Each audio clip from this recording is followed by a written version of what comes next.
ఈరోజు రెండు పార్టీలని ఒక పక్క బీఆర్ఎస్ మళ్ళీ ఇంకొక టీఆర్ఎస్ పార్టీ అంట. టీఆర్ఎస్ ఏంటంటే తెలంగాణ రాక్షస పార్టీనా రక్షణ సేన. తెలంగాణ రక్షణ సేన కాదని తెలంగాణ రాక్షస సేన పార్టీ అది.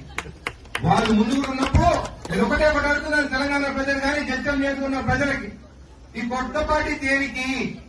మీ నాయన 10 ఏళ్ళు సీఎం గా ఉన్నప్పుడు 10 ఏళ్ళు దోచుకుంటుంది కదా, మళ్ళీ ఆ రోజు ఎందుకు కొట్టలేదు? ఆ రోజు కాళేశ్వరంలో దోచుకుంటారని చెప్పి ఎందుకు మాట్లాడలేదు?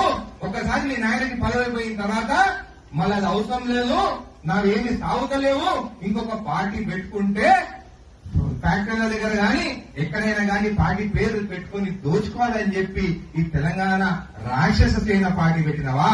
అంటే ఆ పార్టీలో జాయిన్ అయిన వాళ్ళు అందరూ రాక్షసులు, దోచుకునే దానికే ఈ తెలంగాణ రాక్షస సేన ఆ పార్టీ ఆమె కూతురు పెట్టిన. ఒకటే అడుగుతున్నాను, ఒక తండ్రి పిల్లలు పుట్టినప్పుడు చదివిస్తాడు, పెళ్లిళ్ళు చేస్తాడు, వాళ్ళకి ఏం కావాలని చూసుకున్న తండ్రి పైనే కుట్రాడుతున్నాం అంటే రేపు ప్రజలకి ఆ పార్టీ ఏమి న్యాయం చేస్తుందని చెప్పి కూడా నేను అడుగుతున్నాను. అంటే ఈ టీఆర్ఎస్ గాని బీఆర్ఎస్ గాని కేవలం దోచుకునే దానికి పార్టీలు పెట్టిండు తప్ప ఏ ఒక ప్రజల కోసం న్యాయం చేయాలి గాని పేద ప్రజలకి న్యాయం చేయాలనే పార్టీలు కావని చెప్పి కూడా తెలియజేస్తాను.